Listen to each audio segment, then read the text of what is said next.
Whole apart from where I am. Rachel's probably a little bit more forward than I am about telling other people where to speak and not to. Oh, she's not rude and she doesn't. What could the two strawberry blondes raise feeling attacked one thing? No, right. You? Yep. Don't know if that's your TV we can hear in the background, mate. Yeah, I can't do much about that at the moment. Yeah. I'll mute myself in a minute.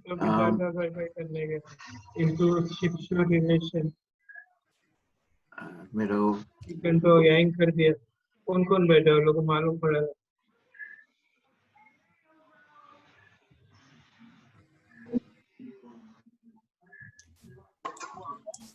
Exam later था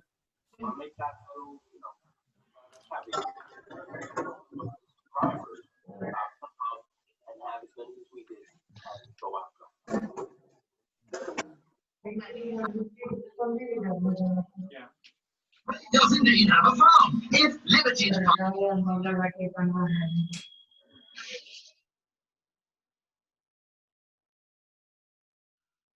Okay, we've just got a couple more people coming in, and then, as I say, we shall get underway. Is Isabella there yet, or? Yeah, I'm here.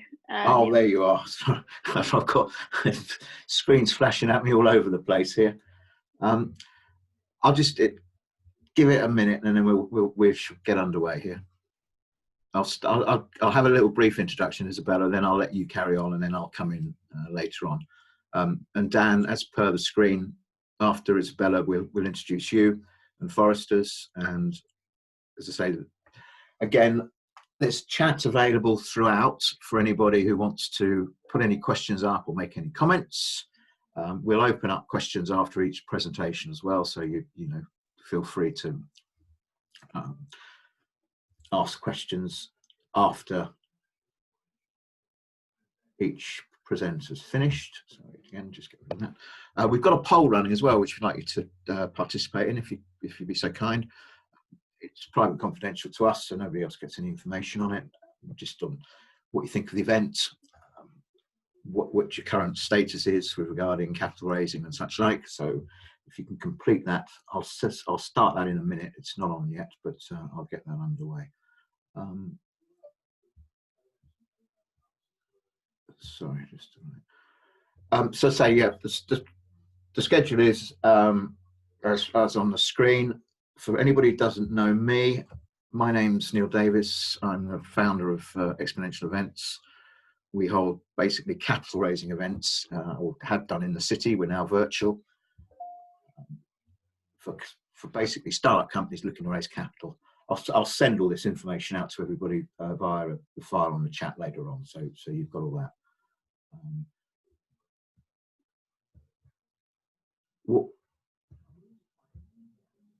Sorry, right. So without any further ado, I'd like to introduce Isabella from Seed Legals. Seed Legals are a company that we recommend to all our startups. We have some startups, my business partner and I, we use them. Their advice and platform is invaluable. So I'd like to introduce Isabella. I'll stop sharing my screen, Isabella, and I'll let you carry on. Hi, yeah.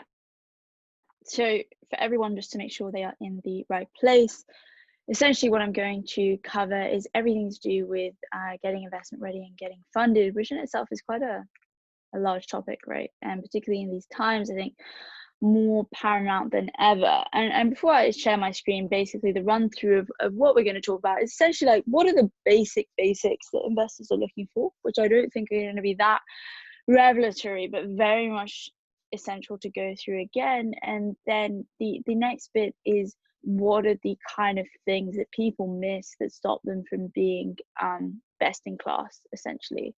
And now, Neil, if you could just let me share my screen, and then we can get cracking.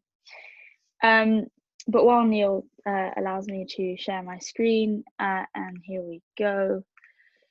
Essentially, what I want to start talking about is a story, which sounds very childish, but we're going to crack on with it, which is about the company called Buffer. And what Buffer did is, obviously there's a social media scheduling platform, and at the time this wasn't really around. It just meant that if you wanted to post in the US, you had to wake up about 3:30 in the morning and then post your thing so that it hit your US clients at the right time.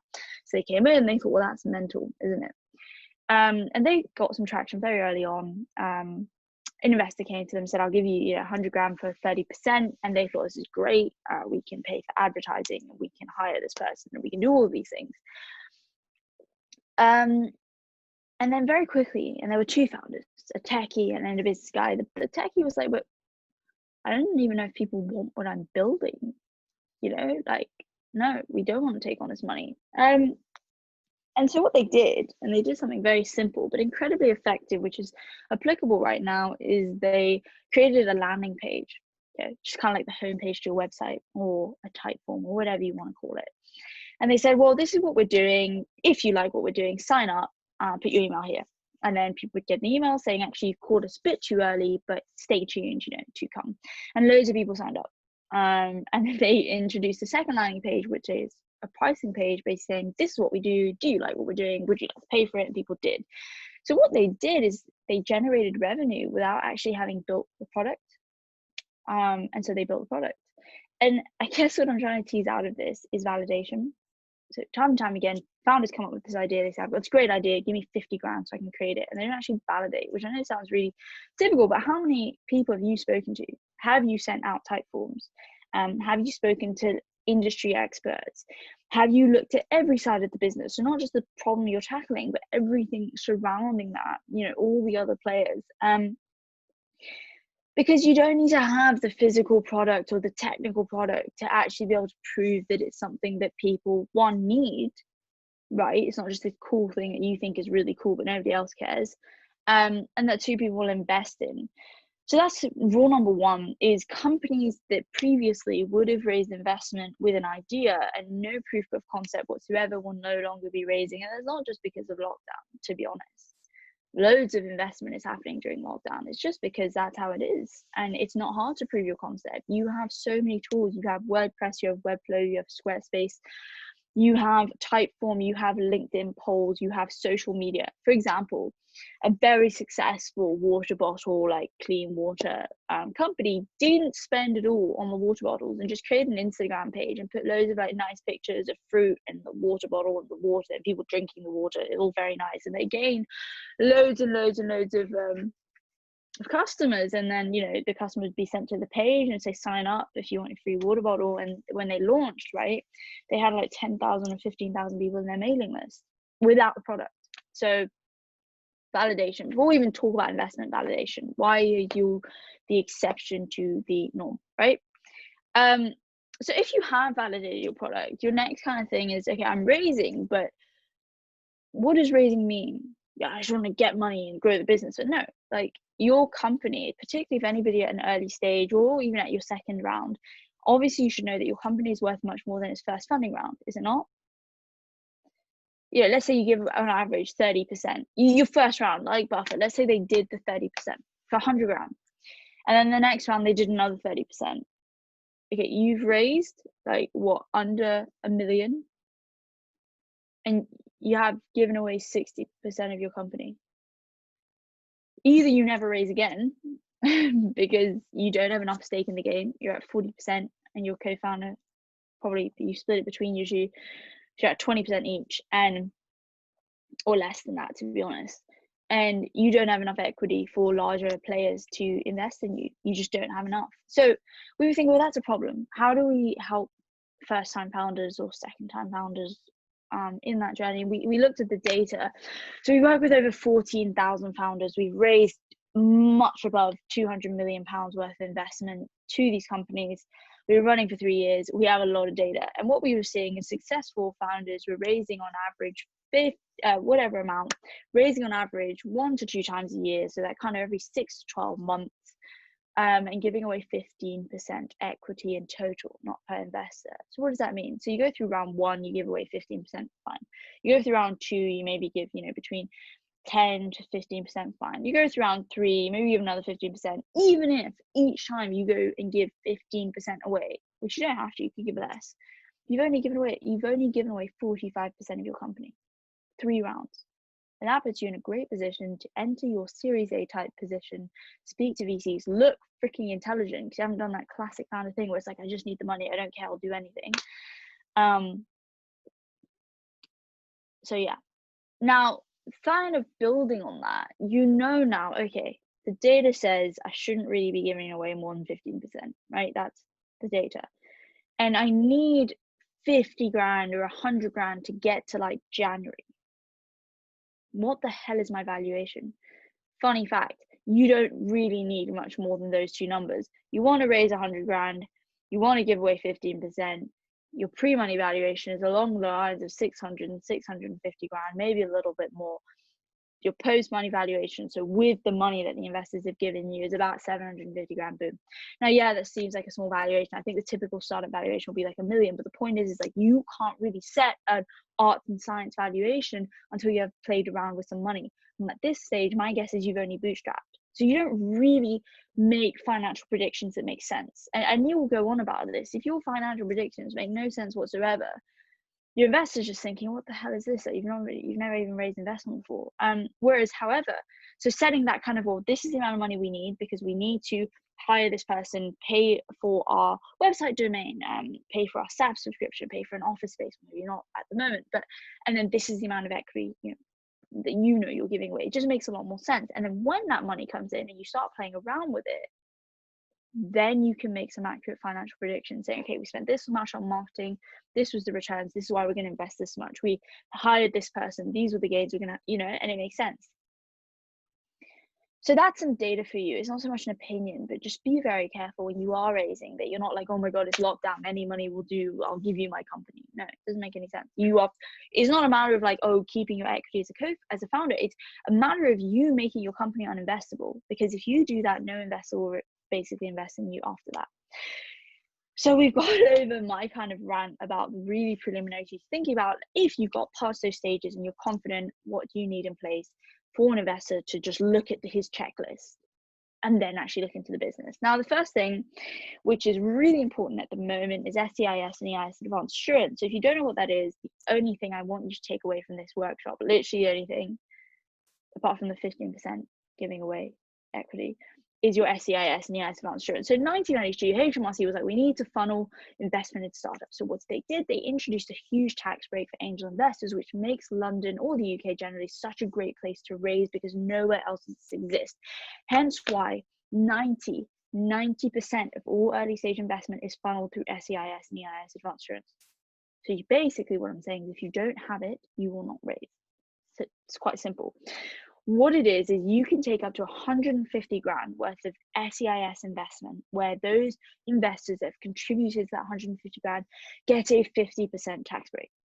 You can also take up to 12 million pounds, where those investors get up to a 30% tax break. You can imagine in a time of lockdown, when an investor is thinking, do I invest in the assets market, do I invest in real estate, or do I invest in startups, that 50% tax break is huge, because I think, well, even if this company loses money, I can offset it with the tax break. Okay, so if you don't have it, I'd suggest you get it. Now, there are two ways to use, there are many ways to use your SEIS funds. My approach is you offer your SEIS funds to the investors that you love, the investors that have sector-specific knowledge, that have experience in the game, that you get on with, because please let me tell you that most founder-investor relationships last longer than most marriages. And my guess that has even gone up now because divorce rates have increased with lockdown. So my thought to you is, when an investor is thinking, I'm going to invest in this company or this company, if you offer him that 50% tax break, he will pick your company. So don't go around giving it to the investors that you don't really care about just because you want to raise investment. You only have 150 grand of it, use it wisely. For those investors that you're not too fussed about, look, they can get SEIS funds, 12 million. You can take up to 12 million with those funds. So if anybody has questions about that, please let me know. In terms of how you get it, it's very simple. The market, it's actually not very simple, but I can make it simple, which is that the market standard approval rate is 64%. It's really not very good. An accountant might charge you £3,000, up to £3,000 for it, which is mental because it's just about filling in some forms.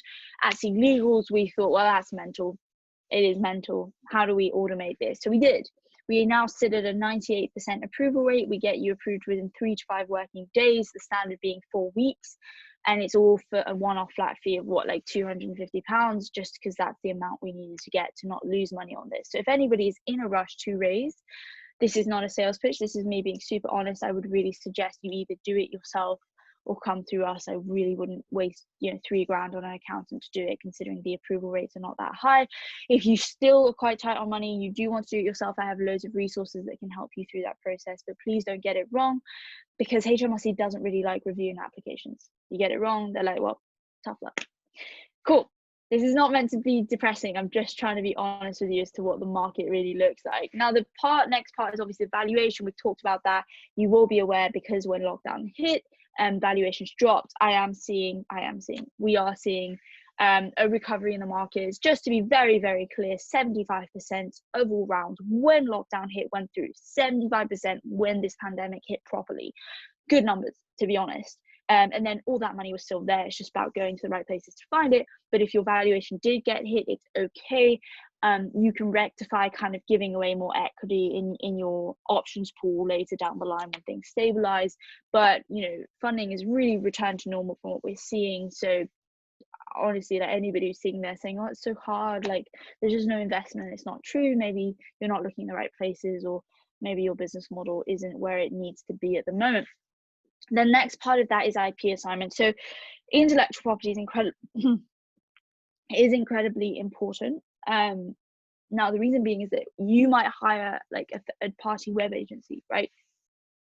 You might pay them really good money, they create your website, you think, great, I own my website. And then you go through quite a large round, and a few months later, you hear from your web agency and they say, hey, like, congrats on your round, looks really good. Give me £3,000 for the rights to your website. And it's true that this happens. And the reason being is that designers and web agencies, not all of them, just some of the cheekier ones, know that founders are not aware that they don't technically get the rights unless it's explicitly stated. So what you need to have in place is an intellectual property assignment, basically saying we own the rights to this website, and we've done business with you and whatever. Similarly, if you've hired a designer in-house or a content writer or your source code or your logo, like, you just need to make sure all those bits and pieces that make up the business belong to the company and not to the individual that's created it. And the reason that that's important to investors and also to protecting your company is this: if that person gets sick, if that person dies, if that person leaves, if you fall out with them, doesn't matter. It's not a personal issue. The business stays together because you've explicitly stated so. Does that make sense? Okay. The next part of that, obviously, is your founder's agreement. You're probably thinking, what is she talking about? Of course, we have a founder's agreement. Well, if you don't, do it very quickly. And the more important thing is a founder's agreement sets out your rights and responsibilities to the business. We know that. I'm going to say you and I have a 50-50 split. Now, what people forget is they share vesting schedule. If you don't know about that, you should really, really listen, which is, let's say I have 50% and you have 50%, and then we fall out and you just leave, or lockdown hits, things are hard, you leave. That's 50% of literally half of the company that is not bringing in new capital, not bringing in new clients, not adding value to the business, and also that I can't even put in the options pool or give to someone else because you own the rights. 50%, you are uninvestable. As simple as that. So when you are setting out the amount of investment, the amount of shares you're giving to each other, please like think about it.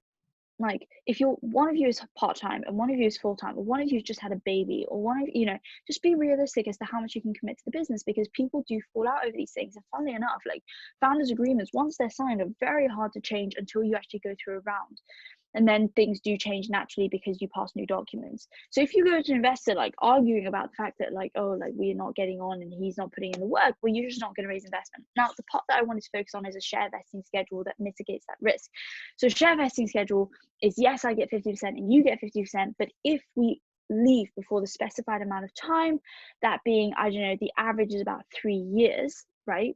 Then you have to give a portion of your shares back, and you can do that by milestone, you can do that by time, but it just means that there's fairness in and protection of the business when you give those shares to those people, and people can't just walk off and not contribute and still benefit and reap the benefits. And then once again, this isn't about you, or it is about you, but it's more so about your investors, because if you don't have a share vesting schedule in place, well, one, you look very unprofessional, it's a very basic thing, and two, they will impose a more stringent share vesting schedule, meaning you might be tied to the company for 8 years before you are allowed to capitalize on your shares.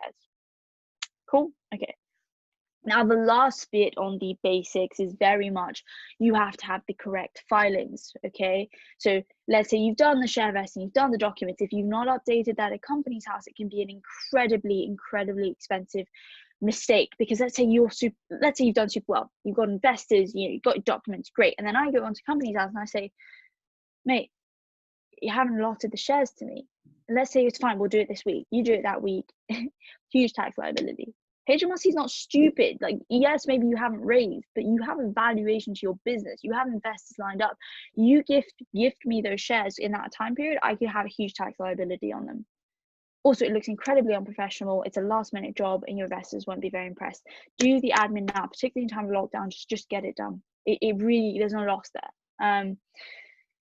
Now you probably think, well, that's a lot to take in. There's a lot of information. Once again, all of this, apart from the SEIS, which I said is 250 one-off flat fee, all of that is available for you for free on Seed Legals. They're not template documents. I'm not going to go into how it works, but basically just look at the platform and you can set up your founders agreement and you can set up your IP assignment, and it is all there for you. And I mean, you could go to a lawyer, you could do it yourself, like do whatever you want, just get them in place. But if you want to do it the easy way, come through us is all I'm going to say. Excuse me. Okay, cool. Possible Yes. to ask something? There's a question, Neil. Is that good? Yes. I can, yeah, go ahead. SEIS, EIS, in order to enroll for that, you have to have your investors already. So we can't be there before.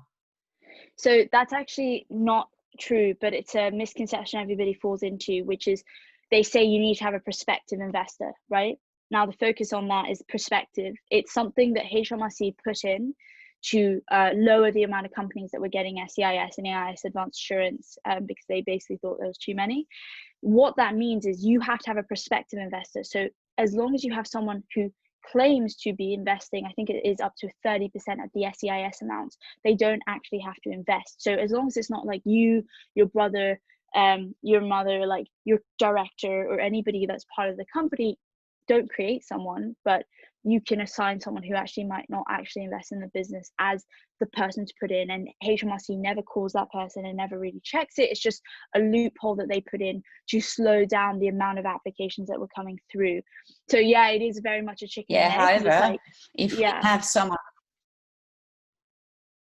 if we have someone in the pipeline, we need all the details in order to file for SEIS.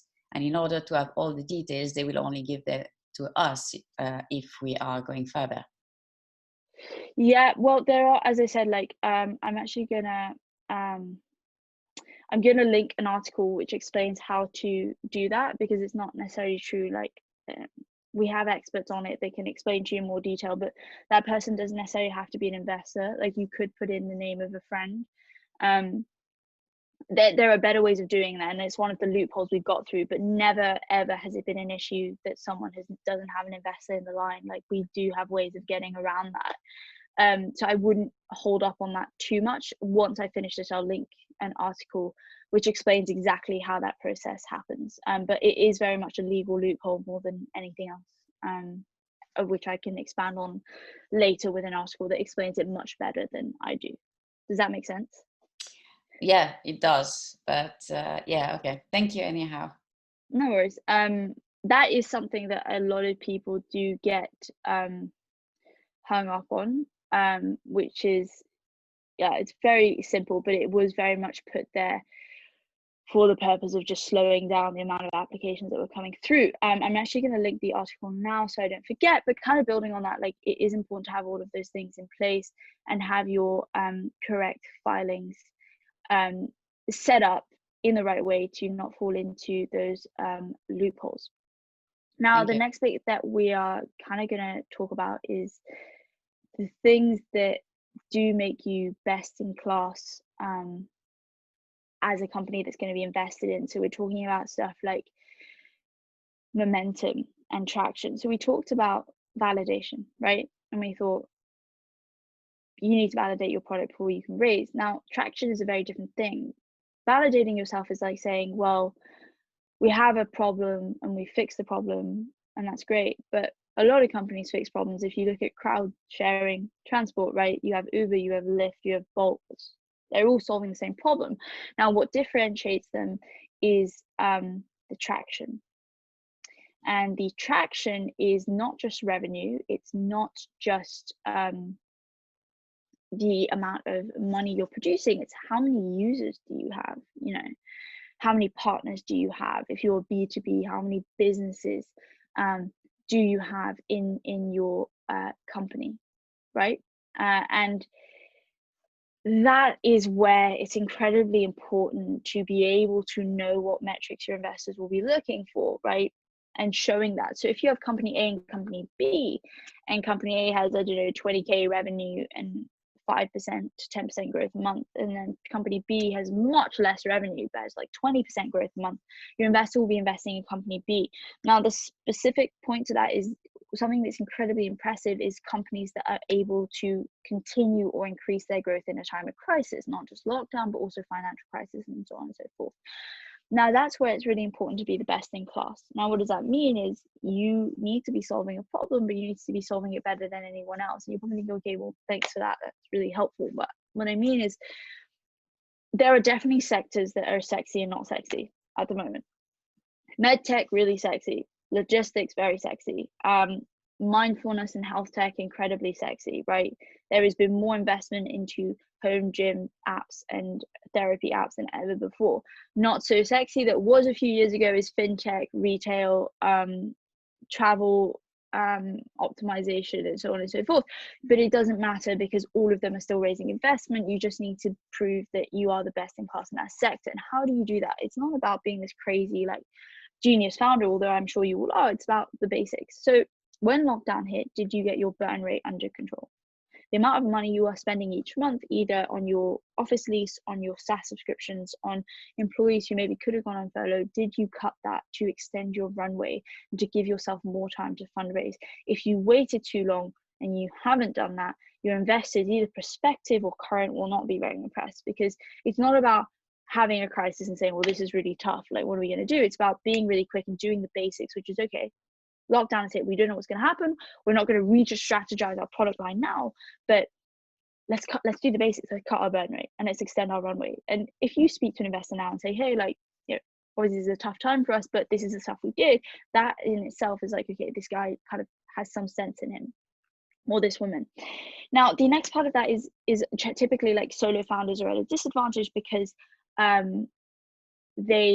they work alone, whereas that in lockdown they have an advantage because working alone, being at home, means you can work. So if you are a team that's working remotely, like, what have you done to ensure that that team is performing at its best possible capacity? And an investor wants to know that, okay, as well as seeing your momentum. And then the last bit, which is really important, is product market fit. So obviously we've seen lots of companies pivot, right? It doesn't matter if you were a product market fit in January. It really doesn't. Like, yeah, great, but are you a product market fit now? Like, have you seen what you're good at, repurposed it, and trying to build your business? At the moment, you're probably thinking, yeah, but pivoting is really expensive. I'm not saying for you to change your business. I'm just saying, for example, SEIS Legals, right? We're a pretty established company. Lockdown hit, we had a huge product roadmap set out. Lockdown hit, we said, okay, well, nobody's going to use this for the next 6 months. What do we do? And then furlough came out and the future fund came out and all these things. And we said, okay, what are we good at? Legals and automation. What did we do? We automated the legals. We got more click-throughs to our company website, and we normally get quite a lot, but we got more because of those than we'd ever done before. And those were non-core products. So whatever you can do to address the current situation, well, that shows an investor like, okay, this founder is able to work in any sort of circumstances. And that's what being best in class is. It's not necessarily pioneering this new tech. It's about being very logical about what you're doing. Now we only have about one slide left, which is I said before that on average founders raise, you know, 1 to 2 times a year and give away 15%. That's kind of a lie. Or it's not a lie. Those were the stats of 2018 moving into 2019. It's changed. And the reason it's changed is because of this thing called Agile funding, whereby founders are raising continuously. So not on this every 6 to 12 months basis. And the reason that that's come up is because of technology. And the reason it's so prominent now is because of lockdown. So what does that mean? Well, basically, typically, if I meet you, you're an investor, and you love what I do, and you say, I want to sign on, I would say, I'm really sorry, actually, because of lockdown, we're only fundraising in September, but come back then, like, we can do something. And then I tend to lose the investor, or he invests in something else, or something, or he might die, like, you never know. Now you can use a seed fast, which is an advanced subscription agreement. It's like the fancy terms. It's kind of like a convertible loan note, but I would argue a bit better, because what happens is I give you the equity, you give me the investment of like 20, 30, 40, 50, I don't know, 100K, and the valuation is not set. And what happens is your shares only convert into the cap table at the valuation of the company when we go through a funding round, where normally you get a 10% discount on the shares, and also this investment is SEIS and EIS eligible. So why would somebody do that? Well, it basically means that founders can now raise ahead of their round very, very easily, fix their cash flow issues, convert the investors that they're lucky enough to meet in a random meeting like this, and build the momentum and build the product, and also spend money and be able to test better what works and what doesn't, as opposed to going for your first round or your second round, raising huge amounts of money in one go, and then being like, well, we need to spend this, and we need it to last for the next 12 months, as opposed to knowing like, actually, we don't need to last for the next 12 months. We can raise continuously. So then you raise ahead of your round, you do 4 or 5 raises, and they're not funding rounds. You just meet someone, you do the documentation, super simple. And then you go through your funding round, and maybe you haven't met your target raise. Your seed fast have converted, you've raised another 100K, in a proper round, but you wanted to raise 300K, you're only at 250. Now you have 2 options. Either you close your round with less investment and maybe change your valuation, or you wait it out and your investors can get cold feet, and it does cause some issues, particularly in lockdown, where investors are like, look, you're closing or I pull out. Not the case anymore, because a new kind of tool has been pioneered, which is called an instant investment. And very much like the name, that's what it is. And what it allows you to do is you close your round, 3 months later you're at another meeting, maybe in person this time, and you meet an investor and he says, I love what you do, I want to sign on. Typically you say, well, I'm really sorry that we've closed our round, come back next year. Now you say, great, here's the documentation. He signs on to the same deal terms at the same share price or a higher share price, and that is it. The reason it's that straightforward is because you've already closed the round. You can't just change the documents.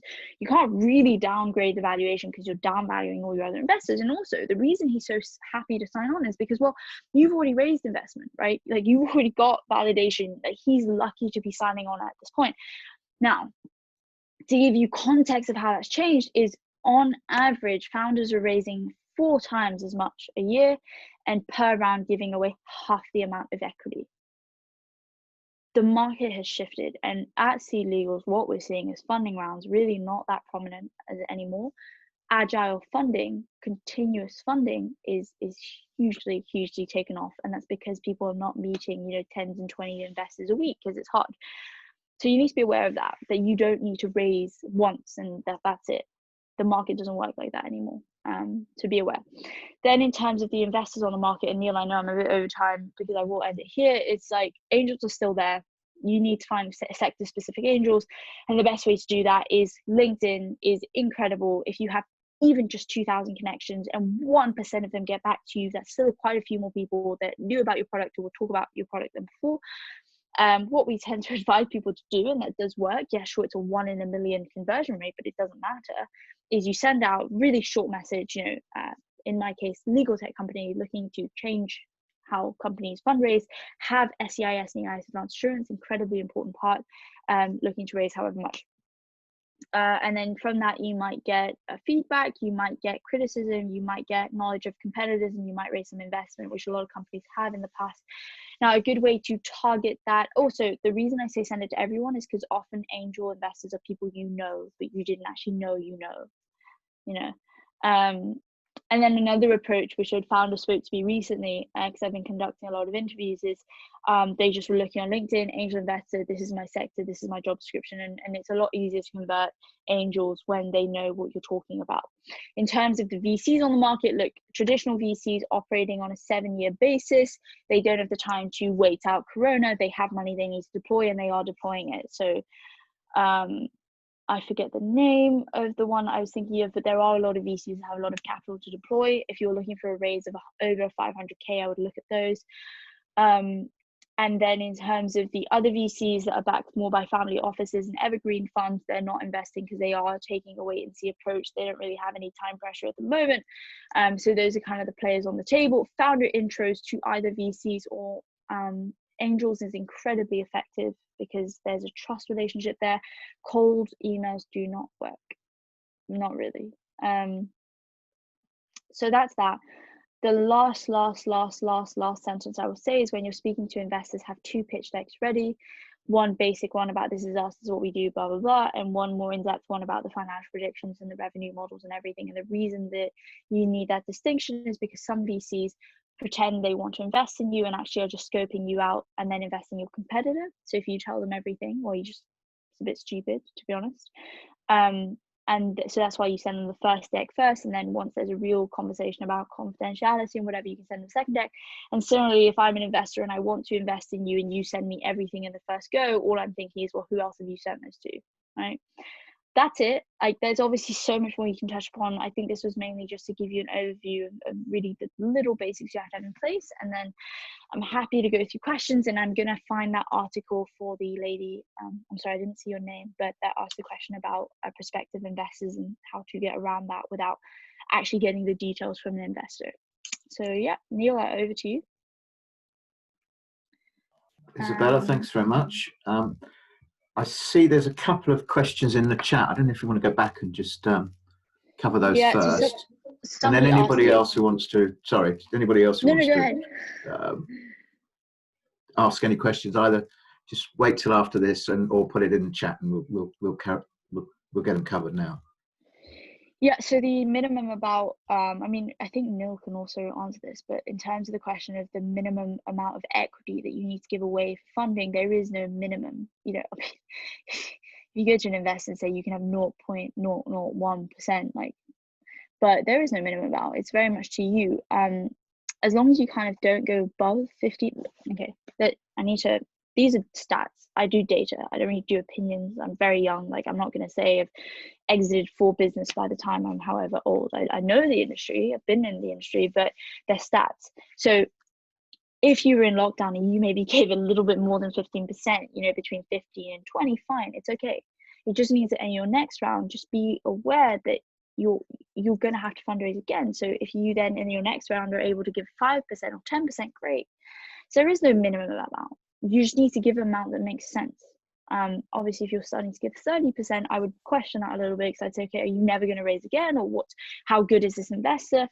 So just keep it moderate, but you definitely want to be in a position where when you start, if you do want to raise a Series A, you haven't given away most of your company, just because you don't have a lot of stake in the game, right? You're a minority stakeholder, and an investor, you just don't have enough equity for a larger player to want to invest. So there is no minimum amount. It is very much about being logical. Could you please tell us how share vesting schedule works for advisors? So yeah, so okay, advisors share vesting. You normally give advisors options, which is, this is a little bit more complex, but you have approved schemes and unapproved schemes. Approved schemes are for your employees and unapproved is for your advisors. And then you never want to just give an advisor equity up front, because what, he's going to come in like once a month and you're going to give him like, yeah, really you shouldn't go above 2.2%. It's normally about 1.6 or less. So the way that you ensure that they're doing their job is you introduce milestones or a share vesting schedule, and you would do that through the option scheme. So they have the right to exercise their right to the shares after they've hit certain milestone or after they've been with the company for a certain amount of time. That is something that's a little bit more technical. I'm happy if you drop me an email. I'll put my email in the chat. Everyone feel free to email me if you do want to have a call or speak to an expert. Not that I'm an expert in everything, but I know a lot of the experts in the company. They can take you through that, but definitely, like with advisors, you want a share vesting schedule, but it will be done through options as opposed to like a co-founder having his shares up front, and that's really for tax reasons and because it makes more sense.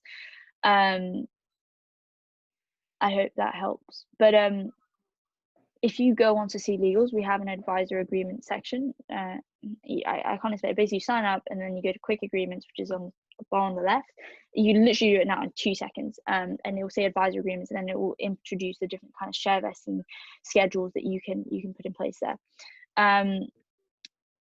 Isabella, would it not be, sorry, does somebody say something? No, I just said thank you. Thank you for the answer. You're welcome. Would it not be better for a new startup or an established business to go for an angel investor rather than a venture capitalist? In my experience, they are very demanding. Yeah, so very, very bottom line is an VC will not invest in you unless you're raising over 500k, and even 500k is very much on the smaller side. So there's not even a point of approaching a VC if you're not there. Basically, it just doesn't make sense. They just won't. It's too early. Like they don't do that. So that's one. So yes, I agree that angel investors, bootstrapping, some of the, I would never say debt before. I would never have recommended debt, and I'm not talking about bank debt. I'm talking about all these schemes that are out at the moment. So the CBILS and bounce back loans, and it really depends on what you qualify for. But there's a lot of like the future fund, right, which is the government. I don't know if it's debt or equity. I'm not the expert on this, but basically if you've raised over 250k pre-April, the government is giving like massive amounts of money, as long as you can match it with your investors to raise like a huge amount. So there are lots of ways to raise it, but if you are very, very early stage, I would say validate. Bootstrapping with your friends and family is great. Turning revenue is great if you can, but then angels are the other way to go, basically. But you need to validate your product before you speak to them, because also the thing is with angels is kind of one minute makes a difference. So if you walk in and you lose their trust, you're not going to be able to, they won't sit down with you again, basically. So if you're going to speak to them, just be ready. Obviously you're going to make mistakes, but you need to be able to answer the questions they're gonna give you. Yeah, but to answer the question, VCs are for later stage. They are demanding, but that's why when you are picking a VC, be very, very, very, very clear that this is what you want, because their terms are very harsh. Yeah, that you get a lot from them, but I think the best way to find out whether they're the right VC for you is to speak to the founders that they've worked with before, and I think those guys will give you a pretty honest opinion. Can you guys facilitate raising of capital in shovel-ready mining projects in Peru? So we work with companies incorporated or with a subsidiary in the UK and France. So we work in both jurisdictions. If you are incorporated in the UK, yeah, we work with any company. Now, funny thing with SEIS and EIS Advanced Insurance, oil, gas, construction, fintech, mining, insurance, property are quite technical areas, and they don't always get approved. So if you're looking to raise for that company, do come my way and we can talk about that, because there's no real guarantee of getting it, just because they are within the exceptions. Don't ask me why. So yeah, But yes, we can work with you. Can you guys facilitate raising? Oh, also, we don't find investors. Like, you find your investors, and then once you know that you've got those investors, you want the deal to go through, that's where we come in and do all the documentation. Bootstrapping. So bootstrapping is what we call kind of raising money pre an actual seed round, which is your like first official round. So it's like raising with like your friends and family, like small amounts, kind of here or there, much smaller raises that are not that official. Like, they should have documentation, and we do that documentation on the platform, but it's those smaller bits of money that aren't necessarily with professional investors that just allow you to get going with the company, and that's what bootstrapping is. I think that's all the questions for now. As I said, like, my email is in the chat box. I'm going to post that article for anybody who does have the issue of prospective investor. And also, if anybody's a foreign company, this is quite interesting. So SEIS for foreign companies and foreign investors. And then that's it. I can leave it off to Foresters. Oh, wait, 1 second.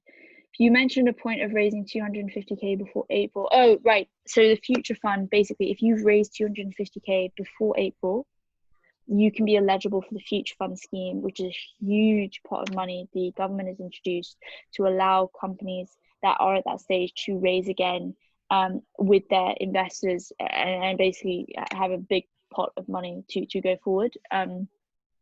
If you would like to know more, send me an email. We did a webinar on this a week ago with our CEO, who's the expert on it, and we've automated all the documentation for that. Is it okay to be part of 2 different startups at the same time? Yeah, just be careful because your investors will say, like, are you committed to this business? So working part-time can be a put-off to investors, as Neil will tell you. Could you please repeat that point regarding the 250k? Okay, I can't really go into the future fund now. It's like quite complex in itself. If you would like to know, we ran like a very comprehensive webinar and we have loads of articles on it that I'd be happy to send you to give you a bit of context as to whether your company would be eligible. If it is eligible, then we can 100% talk about it. But I think we would be here for a while, and that is it. And if you have an Indian startup, can you fundraise in the UK? Yeah, you can. My suggestion though is to incorporate a subsidiary or incorporate in the UK. So that's it. Neil, over to you. Isabella, thanks very much. Great as usual. Any more questions that people come up with going along, please just pop them in the chat for now, and Isabella can answer them, or email her direct, because she put her information there. I'm frozen, I think. Oh, I'm back. Sorry. So, as I'm having a few technical issues, Dan, I'd like to introduce everybody. Dan from Foresters, who are IP and patent attorneys, and Dan's going to explain the importance of IPs and trademarks for companies themselves, and also as an attraction for investors. So over to you, Dan. Thanks very much. Thanks, Neil. Thanks, Isabella. I'll just share my screen.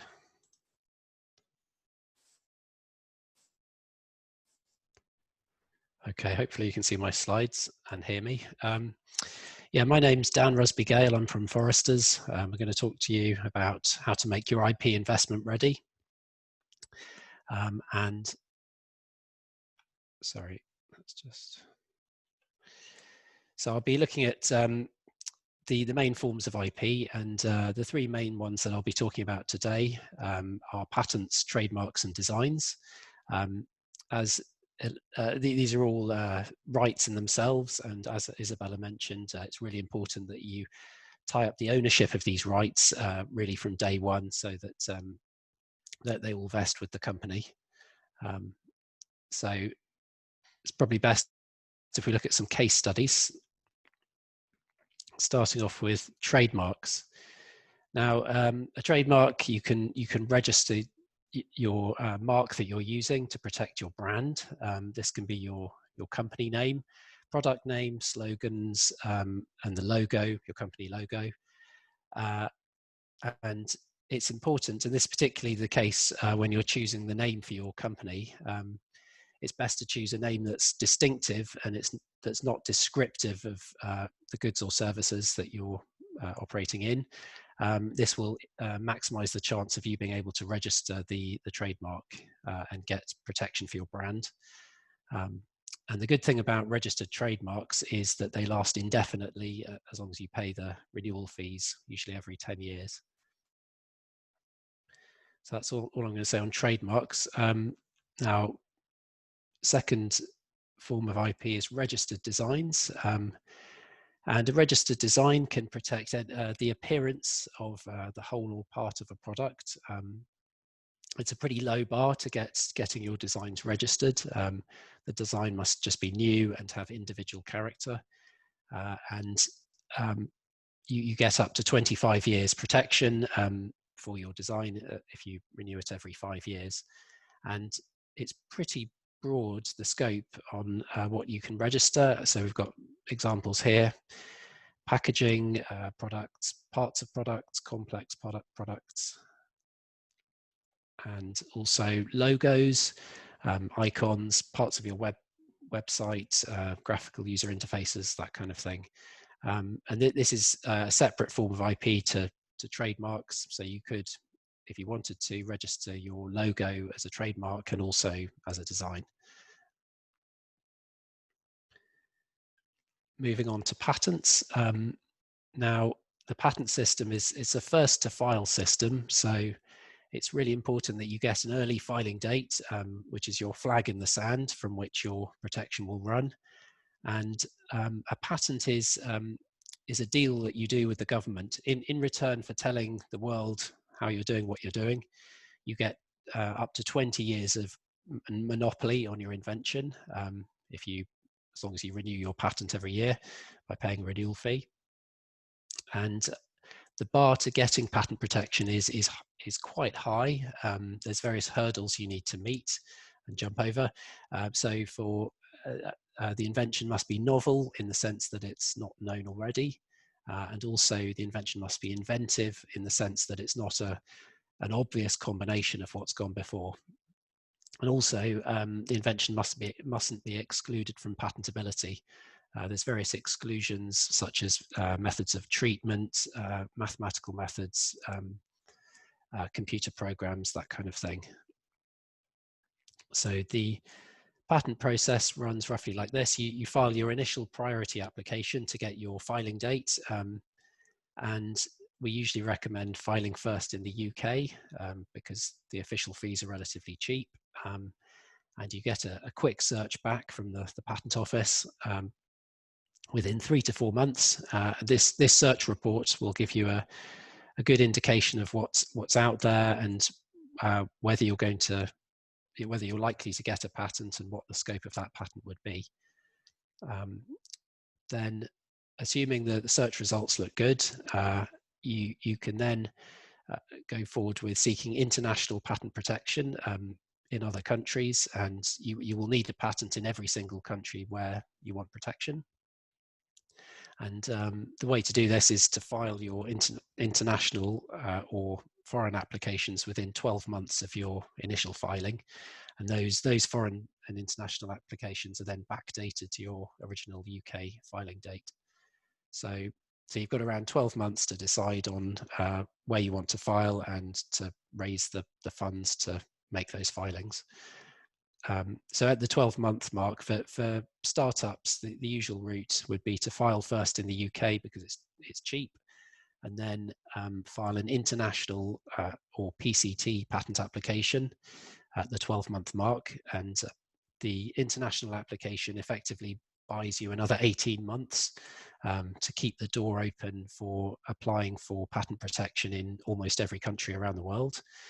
It gets pretty expensive when you're filing these foreign applications. So this is a good way to proceed if you're not sure exactly where your market is and if you haven't yet raised the funds. So yeah, file a PCT application at 12 months. That's the usual route. And that's a quick run through of the process. Now, algorithms and AI, I always get asked, are these patentable? And it really depends on what you're doing with them. So the algorithm or AI itself is a mathematical method. This is excluded. You can't get a patent for the algorithm itself. But your system, which makes use of the algorithm or the AI, the overall system may well be patentable if it produces a real world technical contribution. So some examples of this, you might have a heart monitoring apparatus which uses a neural network. So the neural network is not patentable, but the whole apparatus is patentable since it's for the technical purpose of identifying irregular heartbeats. So you're doing something in the real world. You're not actually just having data going in and data coming out. And so another example, using an AI to classify images, the AI itself is not patentable, but for the technical purpose of classifying images, the overall system may well be patentable. Okay, so looking at a real life example, here's a rather ancient looking iPhone. It's just to illustrate many of the IP rights which will subsist here. Apple, of course, have registered the trademarks for Apple, iPhone, etc. The phone itself and the software that runs on it, they're all protected by many, many patents. Apple will have trade secrets, things that they choose to keep secret and not actively protect. And finally, well, the actual appearance of the iPhone itself and the interface, the icons and so on will be registered as designs, and there will be copyright subsisting in the code and the user manuals. So for copyright, I haven't mentioned it, but in this country, copyright subsists automatically as soon as you create the work. There's no need to register any copyright. As the creator, you're the owner. So now those are the various forms of IP. So what do investors want to see? So have you checked to see whether you're going to infringe someone else's IP? We can help you with this by doing a freedom to operate search, looking at competitors' IP portfolios to see if there's a risk that you might be infringing someone else's rights, patents, designs, trademarks, etc. Secondly, have you protected what you're doing, and how have you protected it? Have you got an IP strategy in place? And this is something we can help you with. We can look at what you're doing, identify the various forms of IP, and give you initial advice on how to go about protecting it, and give you a projected pipeline to show to your investors that you're serious about your IP and you've got a plan in place. And thirdly, I should mention the patent box scheme. This isn't really relevant for early stage startups, but it will be very relevant when you come to pay corporation tax. The patent box is a scheme that reduces your corporation tax payments down to 10% on profits derived from a patented invention. And these are worldwide profits as well, even if you only have a patent in the UK. So it can be a significant tax saving further down the road. And how can Foresters assist you here? Well, we can set up a free 30-minute consultation. Doing these by video call at the moment during lockdown, but we can chat about what you're doing and give you some advice and maybe pick out some of the forms of IP that you're that could be protected, and we can give you some cost estimates and then put together an IP strategy for you. We can give you fixed price quotes for filing the various IP rights, and we can look at what your competitors are doing and map out the landscape and make sure you're not going to be infringing other people's rights. Just a quick slide here. We've got a pretty wide-ranging team, loads of people with different skill sets. We've got a trademark team. I'm on the computer, software and electrical devices side, but we have a life sciences team that does medicines and biotech, and also the trademark team. And finally, I'll just end with this is really a success story. had a client. He was a real garden shed inventor. He'd been working on this literally in his garden shed. It's a device for marking holes on a wall. If you're trying to put up a cabinet, a builder would typically try and hold up a kitchen cabinet on the wall and mark the drilling point with a pencil. This can be tricky to do if you're holding a heavy cabinet. So this inventor developed this. It's a marker which sprays out a cross of chalk dust to mark out the hole, so you can quickly mark the holes on the wall before drilling them. And so he came to us with this concept. We did a background search to see what was out there, and then we drafted and filed a UK patent application. We got that granted. We also filed an international patent application, and he went ahead in various countries around the world, US, China, etc., and Europe. And so we got him various patents. He registered the marksman trademark with us, and we also helped him with his paperwork to go on Dragon's Den. We did a mock Dragon's Den in our office, and he went on the program, got all 5 dragons offered to invest, and off the back of that, great exposure. His sales rocketed, and this product's now stocked in all DIY stores across the UK. So, good example of how getting the IP in place can really help with your business. Okay, that's it from me. That's a quick presentation. If you've got any questions, then pop them in the chat box. I'll stop sharing my screen now, so see if there's any questions in there. So thanks, Dan. Just trying to get the video working. There we go. Anybody got any questions at the moment for Dan? We'll come in later. Do you want to pop your email up on, and perhaps even if you want the presentation so people can reference it?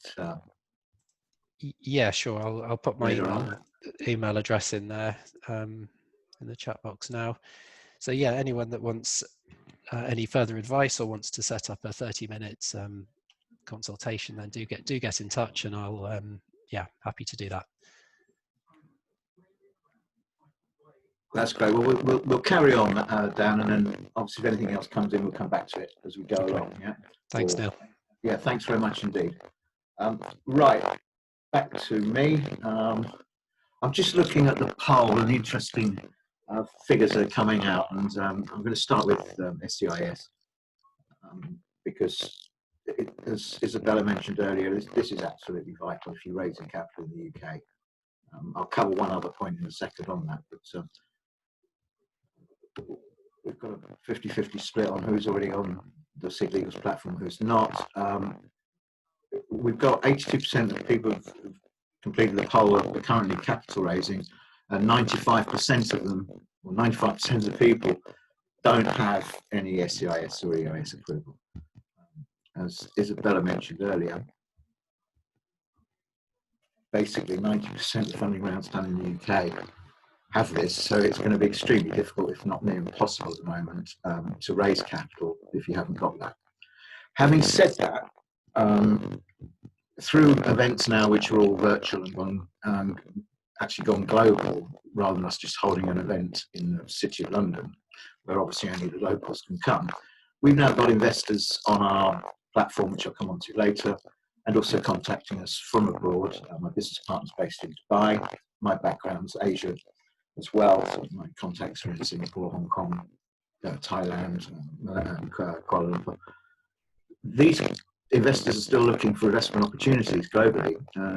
The fact that they can't get SEIS or EIS benefits as an investor, as an individual investor, doesn't affect the fact that they're still going to look at exciting opportunities.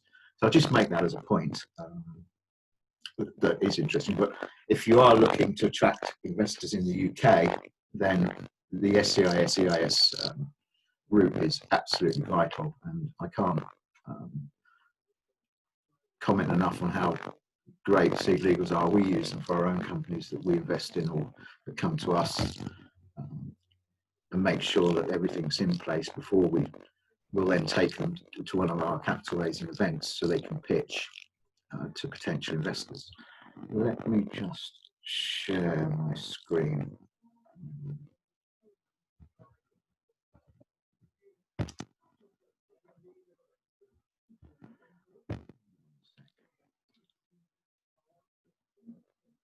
Hopefully you can see that. That's me. If anybody missed it at the start, I'll send this file out as we go along. What do we do? We're here to help startups for a number of events that we do. We hold now just a pitch event, which enables startups to come onto a Zoom meeting, pitch, get some feedback. We have some investors who attend these events as well. The other day we held one on Monday. We had a few interesting comments and connections made just from the practice pitch event, not even actual capital raising event. We hold these workshops on a regular basis now. We've gone to bi-monthly. We've got also our capital raising events whereby actually pitching to potential investors. That's mainly angels, high net worth individuals and such like. We have some funds who come along but also look at investing. We don't tend to deal too much with VCs, as Isabella mentioned earlier. They're more into the latest or latter stages and also higher amounts. And as mentioned, their terms are absolutely, well, if you can get a good one, good luck is what I'd say there. Let's cover just back on the SEIS side for 1 second.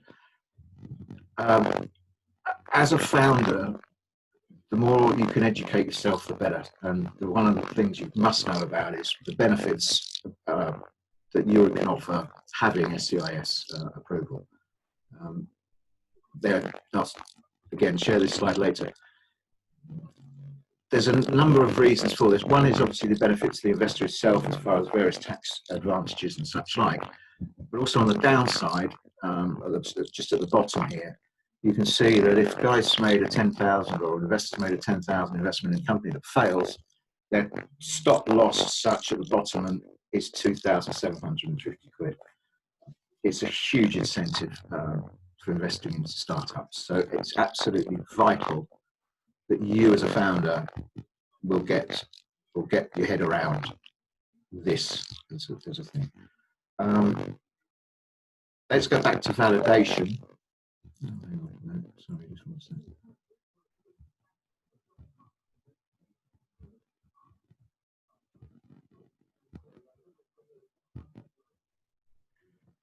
Right, so point 1, if you haven't got SEIS, your capital raising journey can be very difficult. Point 2 is it's going to cost you money to raise capital, so you have to have that into your budget, whether that's all your legals and such like to start with, but you need to factor it in. As Isabella mentioned earlier, validation concept is also vital. There's no point trying to do something that nobody wants. It is in fact the main reason that startups fail. If you look at this slide here, the 20 reasons that startups fail is no market needs, 42%, and then secondly, they run out of cash. Validation can be, as mentioned earlier, sending out messages, just a pointer of what you're actually doing to, as I say, LinkedIn contacts and such like, which will give you some feedback and hopefully will also get you some interest from investors as well. We'll flick through these ones because we don't need that. Neil, yeah. your microphone's coming across quite distorted. I don't know if you maybe want. Yeah, it's cracking. I don't know if it was just my connection or not. I'm not sure. A few other people in the chat are saying the same. Maybe if it's not, maybe you want to just chat into your computer, not in your headphones, maybe.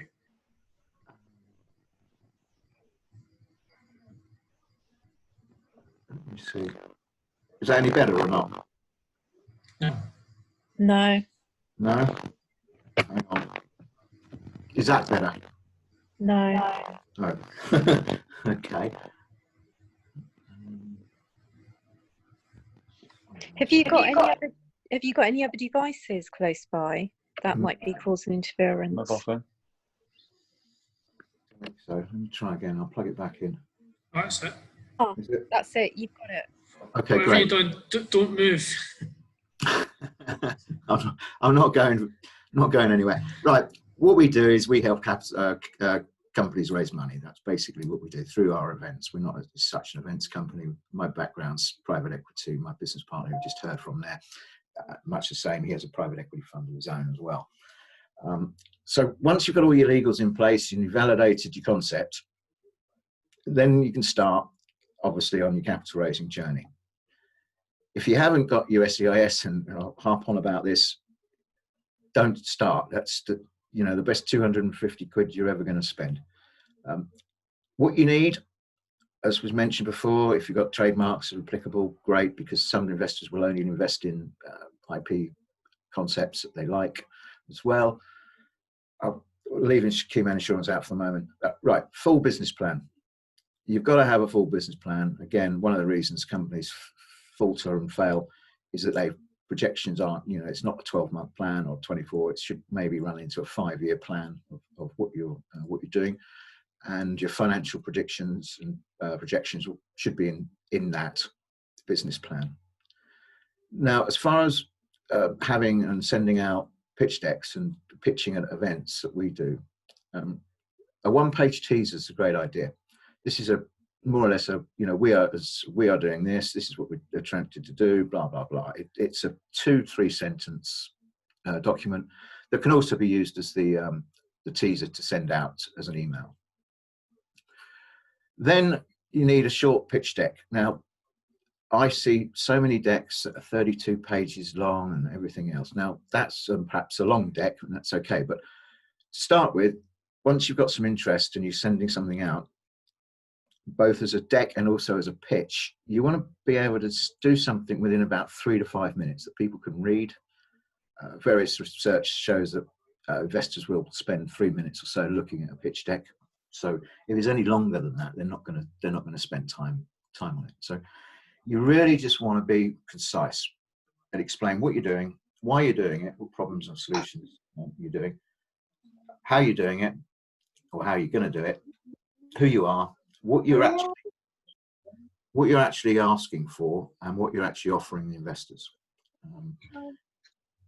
Then on the long deck basically will be the follow-on from your full business plan. So whatever's in your business plan flicks over to the long deck. That's to be used when you've got a serious investor on board and you're going through Wednesday party. Okay, hang on a second.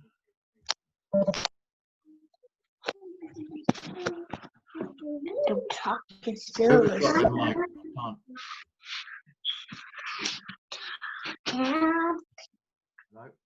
Can somebody just turn their mic on? It goes like this, like that. I look. Mommy.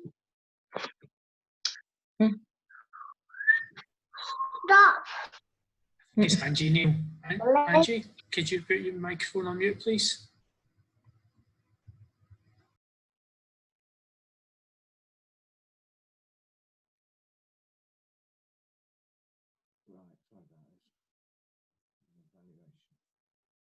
Right, so you don't want, when you're pitching, you want it short, concise. 3 minutes is plenty of time to excite an investor. You don't need to, which most founders make the mistake of, trying to explain everything you're doing. You know what you're doing, the investor doesn't. The investor's looking at, again, the problems, what you're trying to do, how you're going to do it. It's just an initial sales pitch, nothing else. It's designed to get investors interested, to then want to meet you, ask questions, such like. So that is my advice with as far as that goes.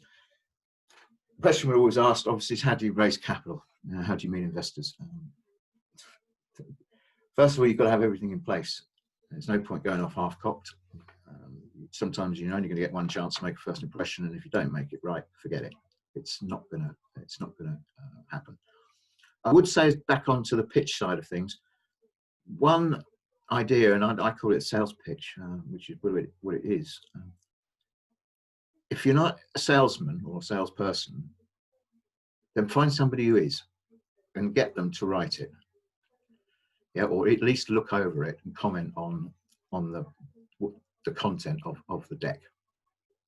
I think it's a key point there, because I say too many pitches and too many pitch decks are wishy-washy, and investors don't like that. They want clean, concise information. As I say, then they'll follow up with you if they're interested. Pitch, network, pitch, network, or network, pitch, network, pitch. You've got to use, especially in these times, every angle and opportunity available to you. Online pitch events are great. Obviously, we hold those, but so do other people. So again, it's something that you need to be looking at. Contact your networks on LinkedIn. You can go and search angel investors. You can go and do searches on private equity companies or SEIS funds and such like. But again, only do that when you're ready to go and you've got everything in place. Sorry. What we do, as I say, we have regular pitch events, and we charge companies £100 to pitch a 3-5 minute pitch. We normally have 70 to 80 potential investors online who are looking at interesting opportunities. We don't run sector-specific events or industry-specific events. We have a mixture of different companies, maybe from health through to logistics, whatever it might be. Obviously, crowdfunding is also an option. Now, crowdfunding is slightly different because you normally need some form of traction or investment before you can go to the crowdfunding companies like Crowdcube and such like before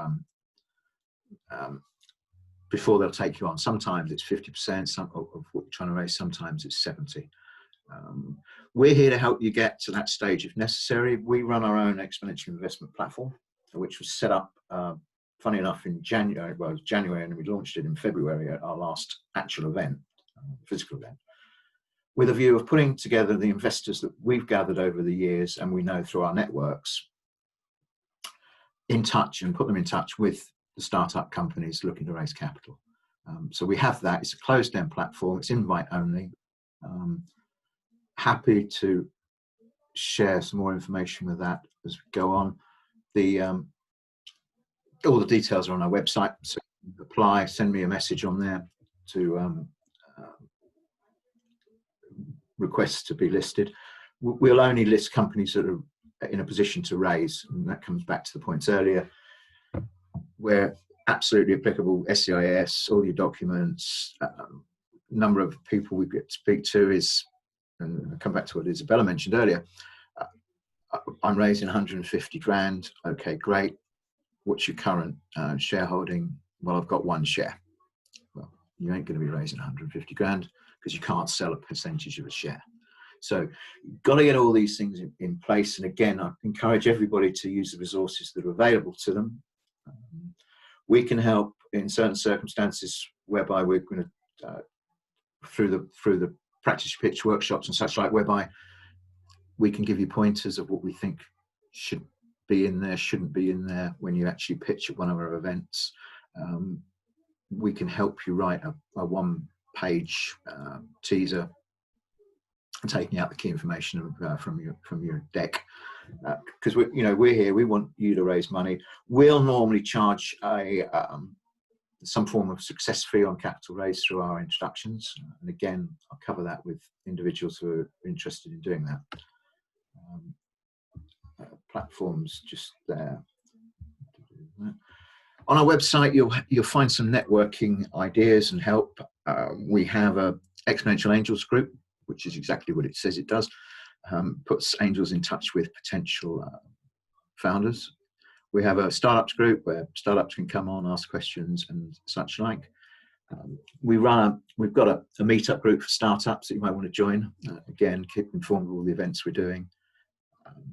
All our events that we do are marketed through Eventbrite. So again, on our website under virtual events, you'll see the link to the forthcoming events that we've got there, and you can go through. The majority of our events are all free, except for obviously the pitch at a pitch event. So please feel free to have a look at that there. No, we don't need that. I'll send that over to you later. So how can we help, and how can our partners help? We can help you get your pitch deck nailed on as much as possible through our advisory services. We don't charge a fortune, we charge a nominal fee for that. Again, you can go and spend £3,000–4,000, but again, it doesn't matter. The sales content is the important part of a pitch deck, not the design. Yes, it's great if it looks good, but you're not selling the design side of your business, you're selling what you're doing, unless you are, of course, doing something to do with design. Free practice your pitch workshops. Obviously, everybody's welcome to come along to those. They're designed to make you confident in pitching when you actually talk to other investors, or you pitch at one of our events. But either way, it helps you nail down what you're saying to somebody in 3 to 5 minutes, what you're doing, what you're looking for, etc. Obviously, you can attend our capital raising events themselves with the view of looking at raising and actually pitching for real. Again, we have certain panelists that are regulars on those.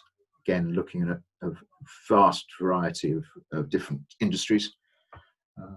As I say, obviously, we do charge fees, but that's only on the successful raise of capital. That's just a little bit on our platform. Again, if you're interested in becoming a member of that, or as an investor, as also a startup, then please go on the website, have a look at the exponential investment platform part of it, and you'll see what we're up to. As I say, offers. I'll email this presentation over in a second. Now, for now, I'm going to shut up and see if anybody wants to ask any questions. Let me just stop sharing this.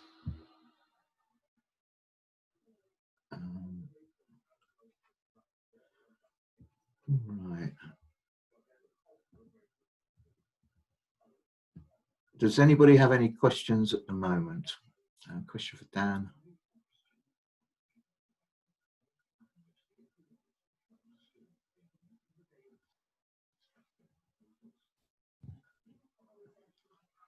Hi Neil. I found the slides from all 3 presentations have been really helpful, and quite a lot to take on board, sort of while you're listening at the same time. Is it at all possible to have copies of the 3 lots of presentation slides? Yeah, Joe, no problems at all. What we'll do after this is I'll email out a copy of the video. Yeah. It'll have a copy of the chat in it as well, so all the links will be in there. And also we'll put the presentations in a Dropbox file as well, so you can see those.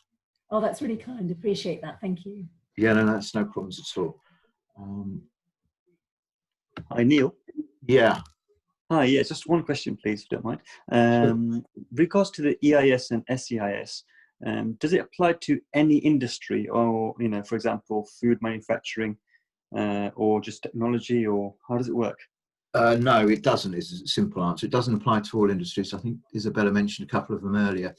I think property is one and such like, but it doesn't necessarily mean to say if you're doing a property app or something along those lines, it's not applicable, because the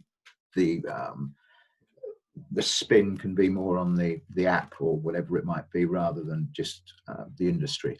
But again, that's something that Seed Legals can advise you on. Okay, excellent. Thank you. Yeah. Sorry, just going through your question.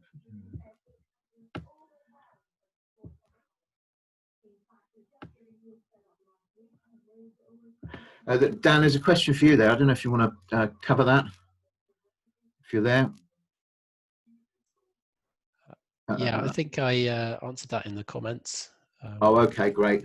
All right. Yeah. Oh, yeah, sorry. Yeah. Okay. Yeah, if anyone's got any queries about costs, just drop me an email and I'll yeah, I can send over some documents to you to give you a steer on the costs. Sorry, what's your email, please? It's up there in the comments. I'll paste it in again, so you have it again. Sorry, it's in the chat. Let me just put this one in for me.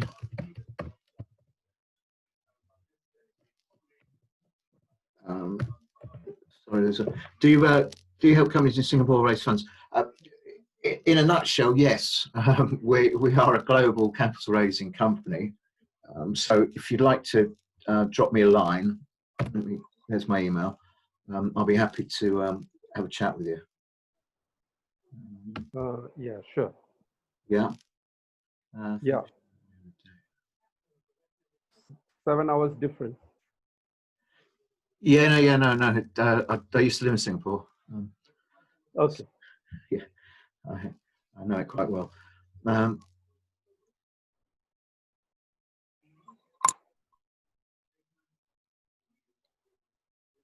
not sure, Mario, I understand your question there.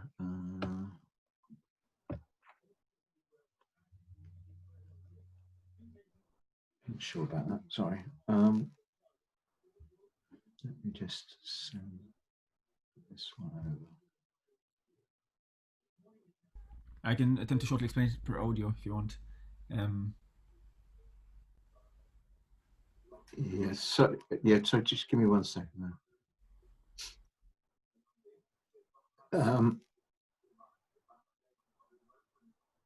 Yeah, sorry, do you want to ask the question while I'm doing this?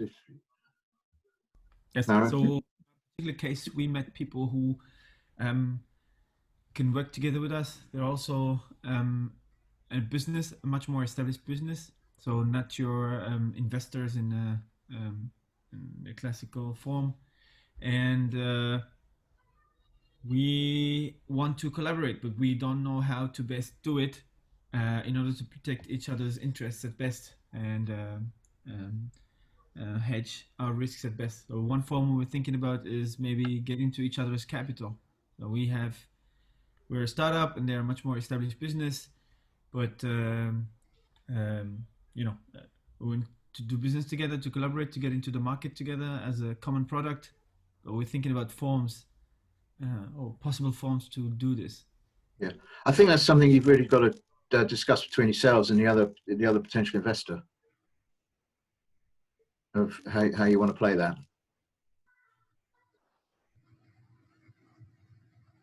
All right. Okay. The other thing that you could do is form an SPV and operate the SPV, which is a special purpose vehicle.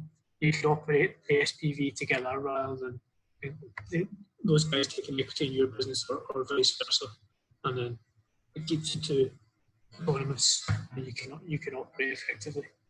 What SPV stand for? Craig. Special purpose vehicle. Special purpose vehicle. Thanks. I'm going to research that. No problem. Yeah, get on Google. As I say, again, coming back to the point earlier, education is vital when you're looking to raise money, and obviously with the freely available information these days, everybody needs to educate them as much, or themselves as much as possible, to get ahead of the game.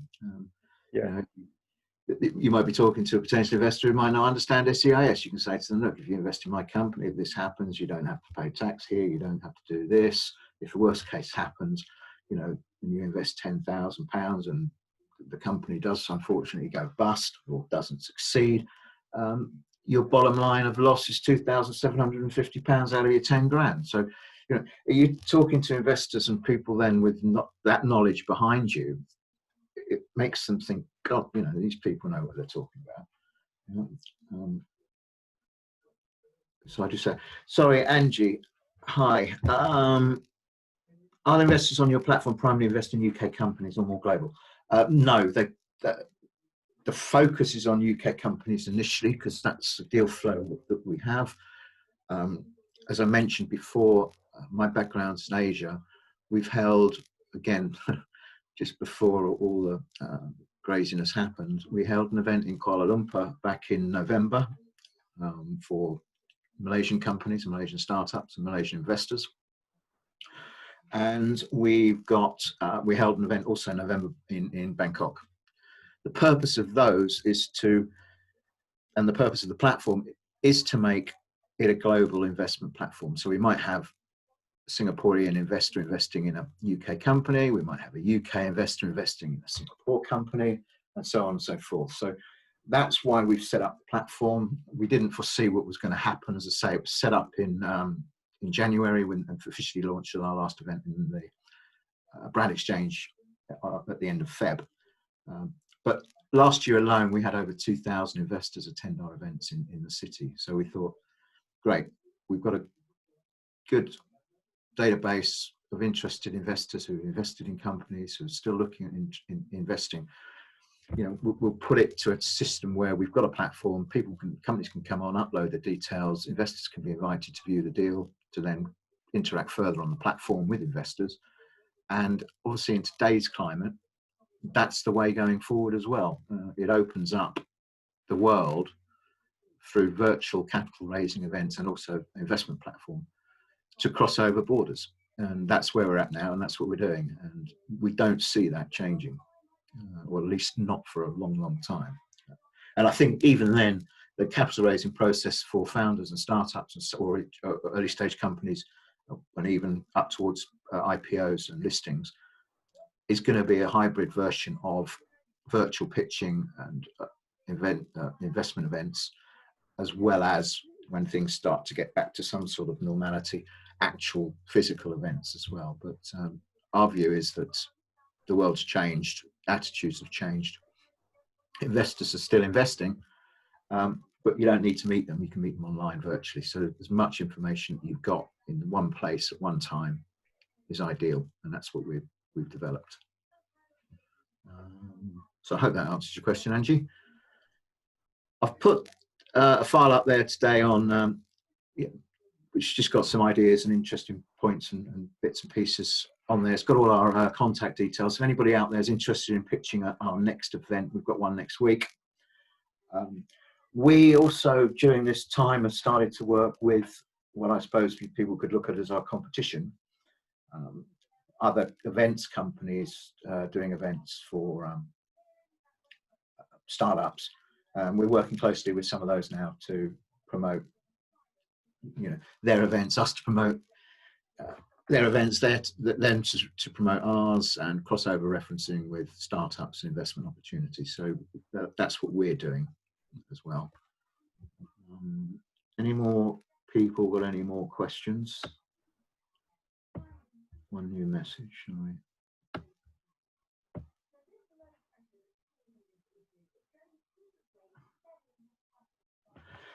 Mara, I don't know what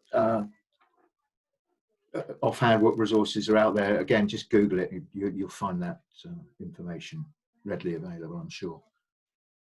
Yeah. Okay, well, I'd like to thank everybody for coming. We're going to close this one down now, unless there's any other final questions. Isabella from Sea Legals, thank you very much.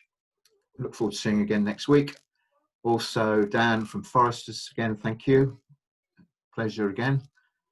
We'll get all the pitch decks and also the presentations into a Dropbox file and send over to everybody who's been or attended the meeting, and also a copy of the video. I'll send you a link for that, and also the chat, because that's got the information on there and the various contacts and bits and pieces. So for everybody, thanks very much wherever you are. Have a good rest of the day and stay safe. Thank you very much indeed. Thank you. Thank you. Cheers. Cheers. Cheers. Thank you.